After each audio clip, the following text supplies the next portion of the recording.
ارشاد فرمایا الہکم الہ واحد، تمہارا معبود صرف ایک ہی معبود ہے، اللہ رب العالمین۔ فالذین لا یؤمنون بالآخرۃ، پس وہ لوگ جو آخرت پر ایمان نہیں رکھتے، قلوبہم منکرۃ، ان کے دل منکر ہیں، یعنی وہ قیامت کا انکار کرتے ہیں اور ساتھ میں اللہ رب العالمین کی وحدانیت کے بھی وہ قائل نہیں ہیں، کئی بتوں کی وہ پوجا کرتے ہیں۔ یہ بات ذہن میں رہے کہ سورہ نحل مکی ہے، اور مکہ مکرمہ میں جو کفار تھے، خصوصاً وہ کافر جنہوں نے خانہ کعبہ پر قبضہ کیا ہوا تھا اور 360 بت کئی سالوں سے وہاں نصب کیے تھے، ان کے رد میں،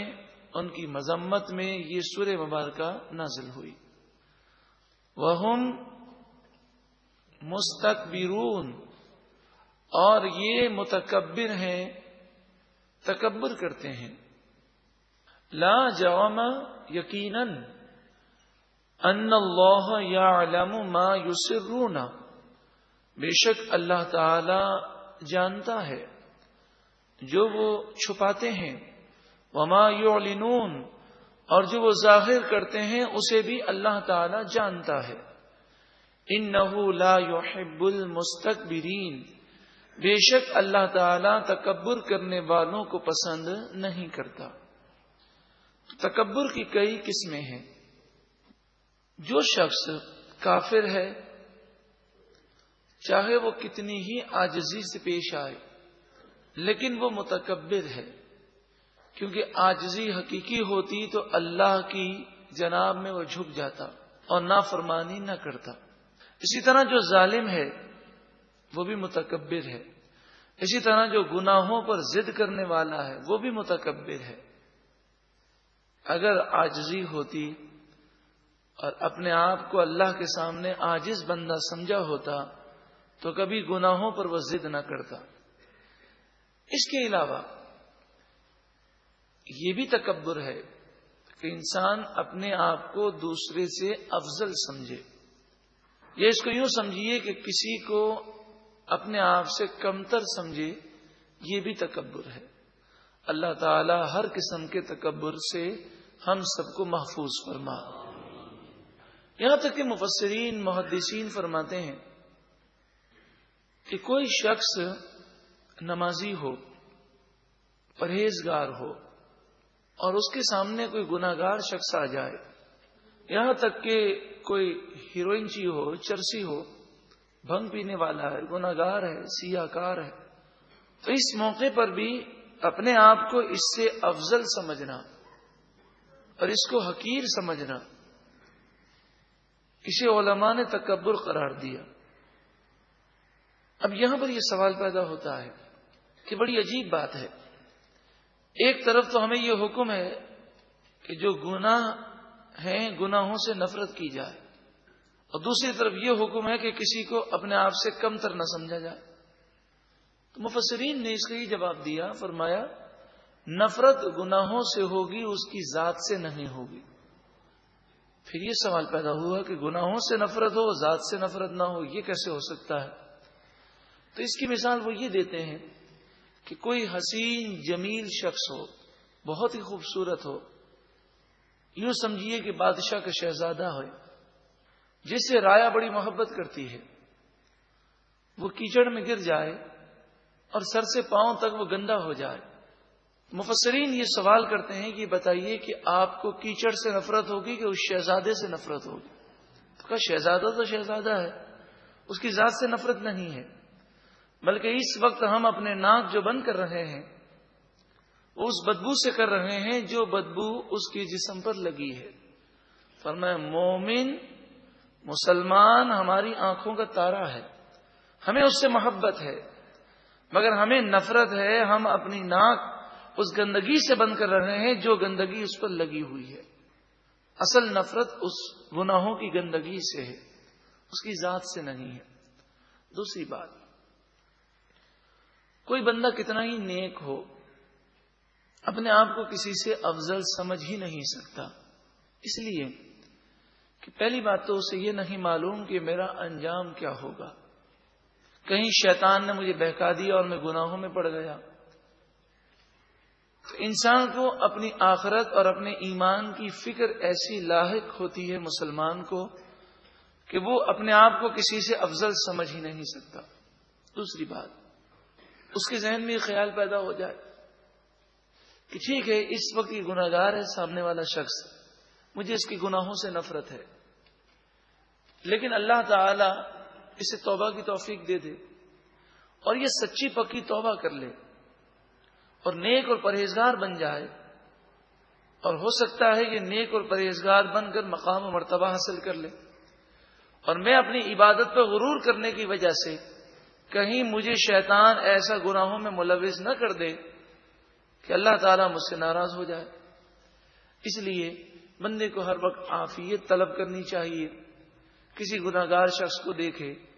تو وہ اللہ کا شکر ادا کرے کہ مالک و مولا، تو نے مجھے گناہوں سے محفوظ رکھا، اور اس کے لیے دعا کرے کہ مالک و مولا تو اسے بھی گناہوں سے نفرت عطا فرما اور اسے بھی گناہوں سے دور کر دے۔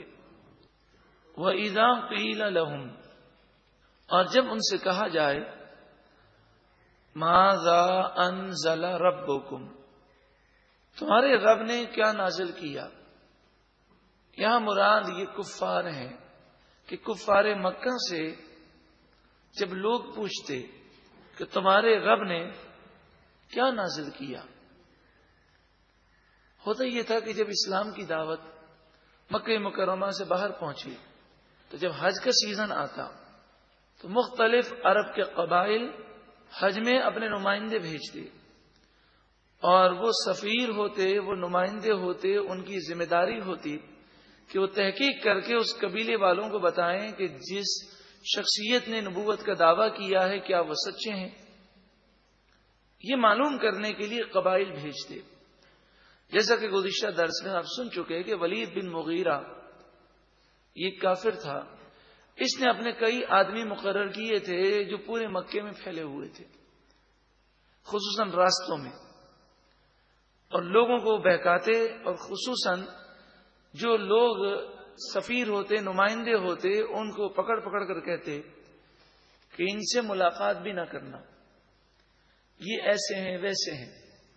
تو وہ نمائندے کہتے کہ یہ کیسے ہو سکتا ہے، تم ان کی مخالفت کر رہے ہو تو ہم ان کی حمایت کرنے والوں سے بھی ملیں گے اور خود ان سے بھی ملاقات کر کے پوچھیں گے، کیونکہ ہمیں قوم نے نمائندہ بنا کر بھیجا ہے تو پوری تحقیق کرنا ہم پر لازم ہے۔ تو جب مختلف قبائل کے نمائندے ان کافروں سے ملتے اور پوچھتے کہ تمہارے رب نے کیا نازل کیا، کیا واقعی یہ قرآن سچی کتاب ہے، قالوا، وہ کہتے اساطیر الاولین، یہ تو پچھلے لوگوں کی کہانیاں ہیں۔ اور نضر بن حارث ایک شخص تھا کافر، اس نے بہت ساری کہانیاں یاد کر لی تھی، وہ لوگوں کو جمع کرتا اور کہتا ایسی کہانیاں تو مجھے بھی آتی ہیں، نعوذ باللہ من ذالک۔ تو خود بھی گمراہ ہیں، دوسروں کو گمراہ کر رہے ہیں۔ لِيَحْمِلُوا أَوْزَارَهُمْ كَامِلَةً يَوْمَ الْقِيَامَةِ، تاکہ یہ قیامت کے دن اپنے گناہوں کے بوجھ کو مکمل اٹھائیں۔ وَمِنْ أَوْزَارِ الَّذِينَ يُضِلُّونَهُمْ بِغَيْرِ عِلْمٍ، اور ان لوگوں کے گناہوں کے بوجھ کو بھی اٹھائیں جنہیں انہوں نے نادانی میں گمراہ کر دیا۔ تو ان کی باتوں سے جتنے گمراہ ہوں گے اور اسلام لانے سے وہ ہٹ جائیں گے اور اسلام لانے کا وہ ارادہ ترک کر دیں گے، وہ خود بھی گناہگار ہوں گے، اور ان تمام کا گناہ ان لوگوں کے نامہ اعمال میں لکھا جائے گا جنہوں نے انہیں گمراہی کی دعوت دی۔ الا ساء ما یزرون، سن لو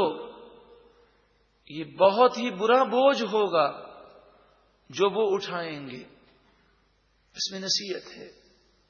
کہ انسان پر سب سے پہلے لازم تو یہ ہے کہ وہ خود گناہوں سے بچے، اور اگر خود گناہوں سے نہیں بچ سکتا، خود گناہوں میں پڑا ہے، تو بتائیے اپنے گناہوں کا بوجھ کیا کم ہے کہ جو دوسروں کو گناہوں کی ترغیب دی جائے، انہیں نیکی سے روکا جائے؟ اب اگر کسی شخص کے چہرے پر داڑھی شریف نہیں ہے اور وہ اس سنت سے محروم ہے، تو اگر کوئی اس کے خاندان میں اس سنت کی نیت کرے تو کم از کم وہ اس کی سپورٹ تو کرے، کم از کم وہ اسے یہ تو نہ کہے کہ بھئی یہ آپ نہ رکھیں، بلکہ وہ اس کے فضائل بتائے اور کہے کہ واقعی میں محروم ہوں، یہ میری غلطی ہے، لیکن تم بہت اچھا کام کر رہے ہو۔ کوئی خاتون اگر شرعی پردے سے وہ دور ہے تو کم از کم جو گھر کی خاتون پردہ کر رہی ہے تو اس خاتون کو چاہیے کہ وہ کم از کم اس کے سامنے یہ تو کہے کہ میں پردہ نہیں کرتی شرعی طور پر تو میں غلط کر رہی ہوں، لیکن تم جو کام کر رہی بہت صحیح ہے۔ مخالفت کرنے والوں کو وہ جواب تو دے، نیکی کرنے والوں کے ساتھ کم از کم تعاون تو کریں۔ یہاں تو یہ حال ہے کہ نہ ہم خود نیکی کرتے ہیں اور نہ ہی کوئی نیکی کرنے والے کے ساتھ ہم زبانی تعاون کرنے کو بھی تیار نہیں ہوتے۔ کیا معلوم ہم کسی نیکی کرنے والے کے ساتھ زبانی تعاون کریں اور اس کی حوصلہ افزائی کریں، ہو سکتا ہے اللہ تعالیٰ کو یہ ادا پسند آ جائے، اسی کے صدقے میں ہم بھی گناہوں سے باز آ جائیں، اور ہو سکتا ہے اسی کے صدقے میں اللہ تعالیٰ ہم سب کی مغفرت فرما دے۔ وہ بہت ہی برا شخص ہوتا ہے کہ جو خود بھی نیکی نہ کرے اور دوسروں کو نیکی سے روکے۔ قرآن مجید فرقان حمید نے 10ویں پارے میں ایسے شخص کو منافق قرار دیا، یأمرون بالمنکر وینہون عن المعروف، فرمایا یہ برائی کا حکم دیتے ہیں اور نیکی سے روکتے ہیں۔ تو ہمیں کیا منافق بننے کا شوق ہے کہ ہم لوگوں کو گناہوں کی دعوتیں دیتے ہیں، اور اگر کوئی نیکی کرے تو اس کا مذاق بھی اڑاتے ہیں، سنت پر عمل کرے تو اس کا مذاق اڑاتے ہیں؟ کم از کم اتنا تو کریں کہ گناہ سے بچنے والے کی حوصلہ افزائی کریں، اور کم از کم اتنا تو کریں کہ کوئی گناہ کر رہا ہے تو اس کی مذمت کریں۔ کوئی کہ ارے آپ بھی تو یہ کرتے ہیں،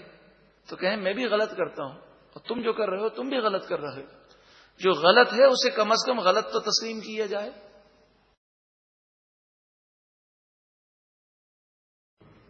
ارشاد فرمایا الہکم الہ واحد، تمہارا معبود صرف ایک ہی معبود ہے۔